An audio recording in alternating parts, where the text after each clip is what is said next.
Assalamualaikum, kawan. Belum usai bias dari wabah global COVID-19 yang seakan mencerabut pikiran dan mental, serta memporak-porandakan tatanan kehidupan kita. Belakangan, kita dihebohkan dengan prediksi dari beberapa lembaga yang berkompeten, baik dalam maupun luar negeri, tentang akan terjadinya tsunami 20 meter tingginya, dan 20 menit selang waktu terjadinya. Prediksi ini praktis memantik kekhawatiran, bahkan ketakutan sebagian kalangan yang membayangkan terjadinya, kadang sampai terbawa ke alam mimpi. Tentu kita tidak boleh semerta-merta langsung taslim, mengiyakan, dengan meyakini penuh terjadinya begitu saja. Sebagai orang yang beriman, di samping menyiapkan langkah pencegahan dan evakuasi sejak dini sebagai bentuk usaha dan ikhtiar, tidak kalah pentingnya untuk menganalisa penyebab dan usaha pencegahannya melalui tinjauan agama. Keyakinan agama memposisikan azab, bencana, atau musibah semua datang dari Allah Subhanahu wa Ta'ala. Namun, semua itu tidak begitu saja datang tanpa ada sebab musababnya. Sebab akibat atau hukum kausalitas yang menjadi sunatullah di muka bumi adalah media logis yang menjadi tolak ukurnya. Setuju atau tidak, ternyata penyebabnya bisa datang dari dosa karena ulah perbuatan kita sendiri. Sebagaimana firman Allah dalam surat Asy-Syura ayat 30. Di antara dosa-dosa penyebab datangnya azab, bencana, atau musibah tersebut, sedikitnya dapat diklasifikasi sebagai berikut. Pertama, dosa karena mengingkari nikmat Allah. Kufur nikmat. Firman Allah dalam surat An-Nahl ayat 83. Disadari atau tidak, segala apapun yang ada dan terjadi dalam hidup kita, hakikatnya merupakan karunia nikmat dari Allah Subhanahu wa Ta'ala. Tetapi seringkali kita melupakan, bahkan menganggap nikmat tersebut murni hasil dari kecerdasan dan kemampuan kita, atau hasil dari jerih payah usaha keras yang kita kerjakan. Kedua, dosa perbuatan zalim. Kezaliman yang merajalela dari perbuatan orang kuat kepada orang yang lemah dalam bentuk dan model apapun, bisa mendatangkan azab, bencana, atau musibah. Sesuai firman Allah dalam surat Al-Qasas ayat 59. Ketiga, dosa dari kemewahan yang menyimpang dari ketentuan Allah.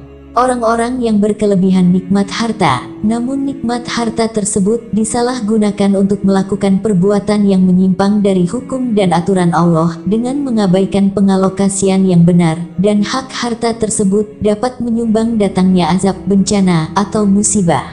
Sebagaimana firman Allah dalam surat Al-Isra ayat 16. Keempat, dosa zina dan riba yang meluas dan terang-terangan. Saat ini, perbuatan zina sudah sampai pada level yang sangat memprihatinkan. Terbukti dengan semakin maraknya praktek prostitusi, baik melalui media sosial online, konvensional, maupun secara terselubung, menjadi magnet para hidung belang penikmat "oh no, oh yes" yang bikin merem melek ini. Tak kalah ngetrennya, merebaknya perselingkuhan dengan berbagai modelnya ikut mewarnai praktek esek-esek nikmat ini. Mulai dari istilah pelakor yang disematkan kepada perempuan gatal pengganggu suami orang, sampai predikat donjuan, istilah populer bagi lelaki buaya darat yang mudah terpikat si bibir merah, wajah menor, body wow, rumput hijau tetangga istri orang, menjadi pembenar meluasnya perbuatan zina. Belum lagi pergaulan pemuda di era milenial yang menganut teori bebas aktif. Tak jarang yang suka nerabas bak seekor kumbang, penghisap pagar ayu dari sekuntum bunga sebelum janur melengkung, semakin menambah catatan panjang perbuatan zina. Nauzubillah, summa nauzubillah. Padahal, zina secara terang-terangan, di samping merupakan perbuatan keji, juga menjadi salah satu penyebab datangnya azab, bencana, atau musibah. Sebagaimana penjelasan hadis riwayat Ibnu Majah.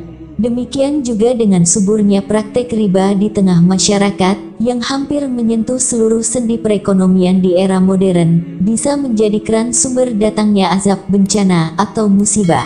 Hadis riwayat Imam Al-Hakim. Kelima, dosa membiarkan kemungkaran dan kemaksiatan. Azab bencana atau musibah juga akan datang menimpa di tengah masyarakat yang melakukan pembiaran, tidak mengupayakan pencegahan terhadap perbuatan maksiat dan kemungkaran. Padahal mereka mampu untuk mencegahnya. Berdasarkan hadis riwayat Abu Dawud. Keenam, dosa mengumpulkan dan menumpuk harta haram. Azab bencana atau musibah bisa muncul sebab dosa dari orang-orang yang sibuk mengumpulkan dan menumpuk harta haram yang diperoleh melalui cara-cara yang tidak benar dengan berbagai macamnya. Hadis riwayat Imam Al-Baihaqi. Lalu, bagaimana cara efektif untuk mencegah terjadinya azab bencana atau musibah menurut agama Islam? Jawabannya, simak sampai tuntas cuplikan kisah hikmah dari kaum Nabi Yunus alaihi salam berikut. Nabi Yunus alaihi salam adalah putra Matta. Mulanya, ia berdomisili di Syam. Lalu hijrah ke Nainawa, sebuah wilayah di Mosul, Irak sekarang. Setelah diangkat menjadi utusan, seperti Nabi dan Rasul lain sebelumnya, Nabi Yunus menyeru kaumnya untuk beriman, dengan hanya menyembah Allah Subhanahu wa Ta'ala semata. Tidak mempersekutukannya dengan apapun. Tetapi, sekian lama berdakwah, kaumnya menolak, membangkang, dan menentangnya. Hanya 2 orang saja yang mau beriman, yaitu Rubil dan Tanuh. Lalu Nabi Yunus bermunajat kepada Allah, mengadukan tentang umatnya yang menentang, tidak mau menerima ajakannya. Kemudian turun wahyu, yang menyatakan supaya Nabi Yunus tetap berdakwah kepada kaumnya dalam 40 hari. Jika dalam 40 hari, mereka masih tidak mau beriman dan bertaubat, maka Allah akan menurunkan azab. Nabi Yunus kembali berdakwah, dan menyampaikan wahyu berupa ancaman azab itu, kepada kaumnya. Namun, beliau tambah sedih dan kecewa karena mereka tetap menentang dan kufur. Menjelang hari ke-40, sesuai waktu turunnya azab yang dijanjikan Allah, sebelum ada perintah kepadanya, Nabi Yunus diam-diam pergi meninggalkan Nainawa. Sebelum pergi, Nabi Yunus sempat memperingatkan kembali, dan mengancam kaumnya, jika mereka tetap saja durhaka, tidak mau beriman dan bertaubat, maka akan turun azab, yang akan menimpa mereka, sehingga mereka akan binasa. Sementara kaumnya, sedikitpun tidak mengindahkan peringatan dan ancaman Nabi Yunus tersebut. Sekalipun demikian, mereka mungkin masih mempercayai, sekaligus ingin menguji, jika Yunus memang Nabi, tidak mungkin Allah akan menurunkan azab, sementara ada Nabi di antara mereka. Karenanya, mereka terus mengawasi dan mengintai keberadaan Nabi Yunus di rumahnya. Menjelang detik-detik terakhir turunnya azab yang dijanjikan Allah, mereka kaget, saat mengetahui Nabi Yunus telah pergi, tidak ada di rumahnya. Sedang mendung dan awan hitam mulai menggumpal-gumpal di langit, sebagai tanda azab benar-benar akan segera datang menimpa. Mereka mulai percaya kalau Nabi Yunus tidak berdusta. Menyadari akan hal itu, semua panik dan ketakutan. Seperti dikomando, serentak mereka berhamburan keluar rumah, pergi ke suatu tempat. Kemudian Allah memberi ilham ke dalam hati mereka untuk beriman dan bertaubat. Mereka semua, baik pria, wanita, maupun anak-anak, serentak menunduk merendahkan diri, sujud, menangis, dan meratap bertaubat menyesali perbuatannya, sembari memohon ampun total, sepenuh hati dan jiwanya. Pada saat kritis, genting dan mencekam itulah, rahmat dan kasih sayang Allah datang. Allah berkenan menerima taubat mereka, dengan menggagalkan dan menghilangkan azab yang akan menghinakannya. Sebagaimana firman Allah dalam Al-Quran, Surat Yunus, ayat 98. Maka, mengapa tidak ada penduduk suatu negeri pun yang beriman, lalu imannya itu bermanfaat kepadanya selain kaum Yunus?